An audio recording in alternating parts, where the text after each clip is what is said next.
Olá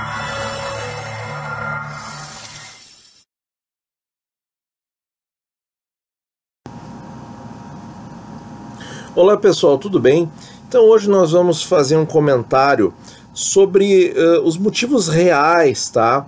Que eu estava analisando para o Tesouro Nacional ter feito essa mudança na taxa de resgate antecipado do Tesouro Selic, tá? É uma notícia boa, tá? Que vem aí a aumentar um pouquinho a devolução da rentabilidade. Isso sempre é positivo, apesar dos números serem pequenos, né? A gente fez um outro vídeo mostrando exatamente o quanto. E tem alguns fatores que eu quero trazer aqui a análise de vocês, todos os amigos inscritos do canal, que eu acredito que vocês vão concordar com a nossa ideia. Isso aqui é o balanço do Tesouro Direto, tá? De fevereiro de 2019, tá lá na aba dos balanços, tá? Vamos mostrar para vocês o Tesouro Selic, o que ele representou em termos de milhões de reais. Então, das vendas realizadas pelo Tesouro Direto, isso aqui é para nós pessoas físicas, aqui não inclui banco, não inclui fundos, tá? Não inclui, é só pessoa física. Dos 2 bilhões e 300 milhões vendidos em fevereiro de 19, 1 bilhão e 53 milhões foi de Tesouro Selic, certo? Então isso é um dado bem significativo. Vamos ver aqui no percentual, que aí a gente pode comentar um pouquinho mais. Opa, o percentual está no 1.2 aqui. Vendas e resgates por títulos em percentual. Vejam que o Tesouro Selic nas vendas, ele está sempre ali batendo entre 40% e 50%. Chegou a 53,3% lá em outubro de 2018. Então, e agora está girando em 45%. Tá? Chegou a um mínimo de 39,9%, né? No período de outubro, que foi o mês das eleições presidenciais, 53,3%. Vejam como as pessoas procuram segurança em momentos de estresse econômico-financeiro, o que é plenamente justificável e aceitável, tá? Então, assim, o que eu quero mostrar aqui para vocês? Que esse título é o título mais vendido do Tesouro Direto para pessoa física. E eu acho que a alteração vem muito a calhar, porque o Tesouro ele tem que dar uma satisfação para esse público aqui, porque a maior parte das pessoas compra Tesouro Selic, certo? Então ele tem que recompensar esse investidor, porque é o maior investidor. O investidor é o super conservador, certo? Que busca um investimento muito parecido com a caderneta de poupança, mas que tem uma rentabilidade melhor.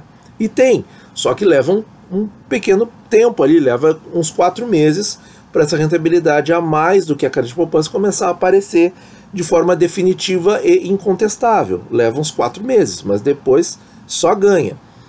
Tá? Então, gente, eu vejo por esse lado. Dá uma satisfação para o investidor, que é a maioria. E não é interessante para o Tesouro Nacional que o investidor do Tesouro Selic saia desse papel aqui e vá para outras coisas, como fundo de banco e tal, que tem um fundo aí que o pessoal comentou aqui na nossa sessão de comentários, que tá concorrendo e tal, e a concorrência sempre é saudável, tá concorrendo com taxa zero e tal, isso é muito bom, tá? Embora a segurança do emissor seja completamente diferente, isso também tem que ser dito, tá? Outro aspecto que eu vejo, agora nós vamos fazer um comentário mais especulativo, certo? Especulativo no sentido de que a gente está formando uma hipótese para conversar com vocês.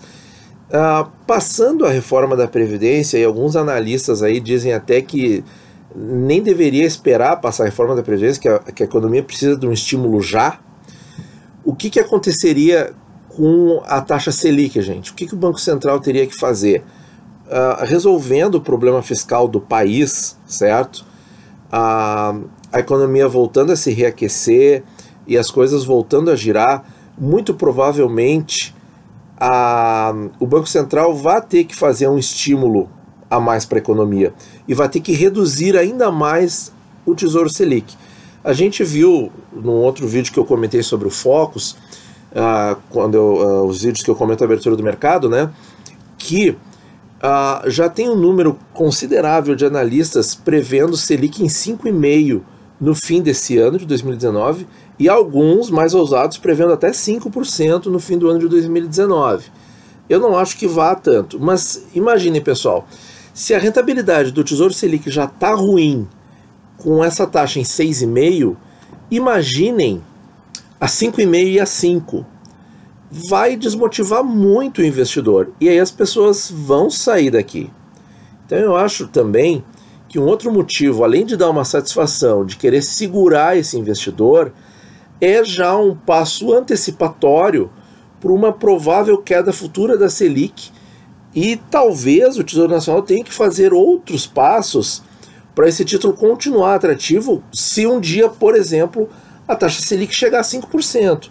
Porque eu, pessoa física, Natan, eu já não invisto mais no Tesouro Selic a 6,5%, tá?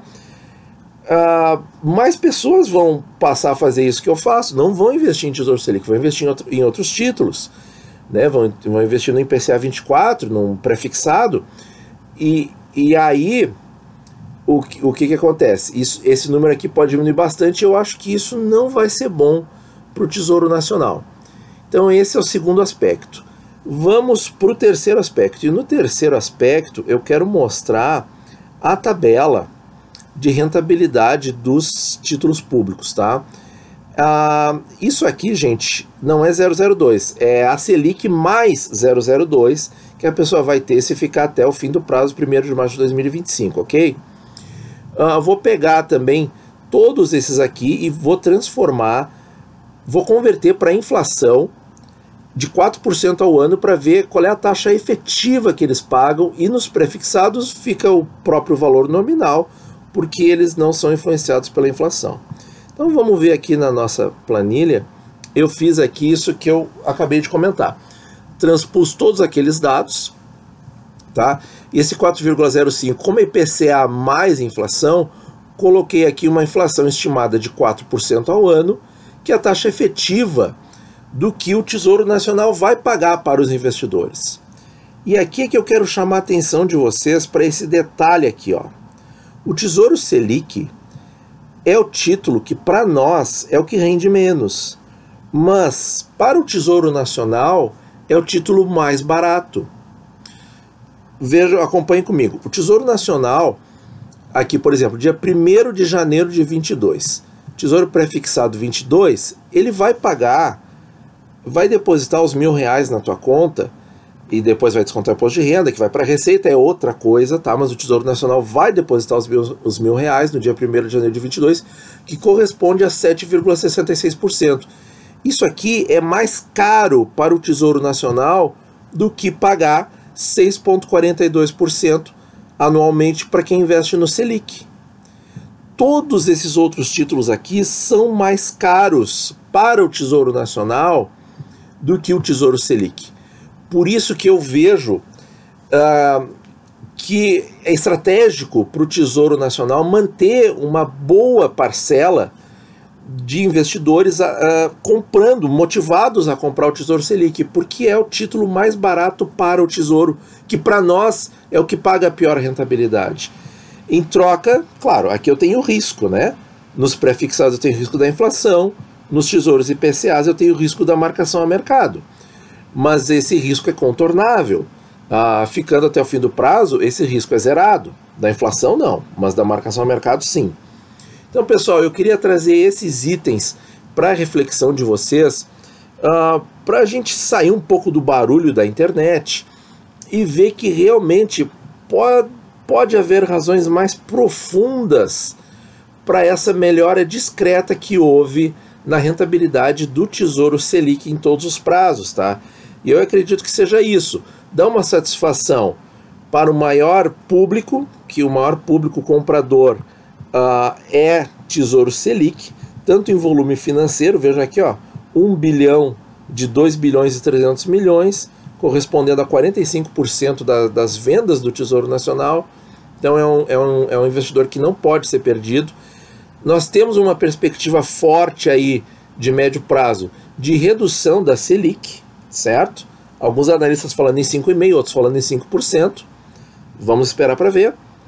E o terceiro aspecto, que eu também acho muito importante, é esse aqui da nossa planilha, em que a gente vê que é o título que para nós rende menos, mas para o Tesouro Nacional, para o erário público, é o título mais barato, é o título que menos consome recursos do Tesouro Nacional, certo? Para quem está curioso, é só olhar aqui, ó, o que mais rende nominalmente é o Tesouro Prefixado com juros para 2029, mas ele não tem proteção para a inflação, tá, gente? Depois é o Tesouro IPCA com juros para 2050, e depois nós temos um empate triplo entre o Prefixado 25 e os IPCAs 2035 e 2045, considerando uma inflação de 4%. Então, gente, acho que essa tabelinha aqui é bem útil para vocês. Acho que os argumentos que eu estou mostrando nesse vídeo são bem fortes, tá? Vamos se afastar um pouquinho do barulho da internet, enfim, de comentários e que canal divulgou não sei o quê, que eu acho que o motivo real tá nessa análise aí desses três fatores, tá? Que, mais uma vez, a gente está sendo pioneiro em comentar aqui na internet. Muito obrigado por ouvir e bons investimentos a todos.